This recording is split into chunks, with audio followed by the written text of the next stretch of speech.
Region మొత్తం అల్లకల్లోలం అయిపోతుంది. సో మన వాళ్ళని కూడా అల్లకల్లోలం చేసుకోవద్దు అని అంటే tell them to be alert. Maybe ఇది కూడా ఒకవేళ నా వీడియో కనుక రీచ్ అయితే మాత్రం everyone in US, Russia, be safe, please be alert.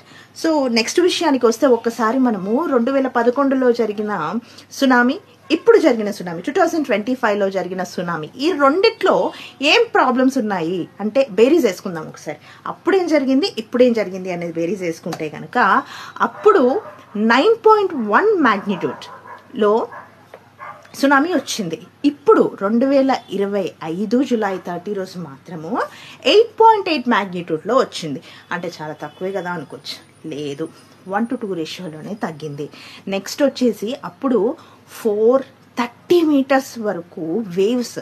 Tsunami వచ్చినప్పుడు ఏమవుతుంది, వేవ్స్ ఉంటాయి కదా, వేవ్స్ అంత హై రేంజ్, ఎంత హై రేంజ్లో వాటర్ వేవ్స్లో వస్తుందో అంత హై రేంజ్లో ముందున్న అంటే ఆ రీజన్లో ఉన్న జనాల మీద ఇంపాక్ట్ ఉంటుంది. అంతే ఇంపాక్ట్ ఇప్పుడు కూడా ఉంది. కాకపోతే ఇప్పుడు 3 to 4 మీటర్స్ అంతే చేంజ్, బట్ ఇంపాక్ట్ అనేది ఉంది. అండ్ నెక్స్ట్ వచ్చేసి అప్పుడు 18,000 పీపుల్ ఇంపాక్ట్ అయ్యని చూపించారు. ఇప్పుడు రష్యా మాత్రం ఎవ్వరూ ఇంపాక్ట్ కాలేదు అని చూపిస్తున్నారు. Maybe they are in the senses like calculating and everything. And next వచ్చేసి అప్పుడు ఆఫ్టర్ షాక్స్ అని చెప్పాను కదా, దీని గురించి మాత్రం మనం ఖచ్చితంగా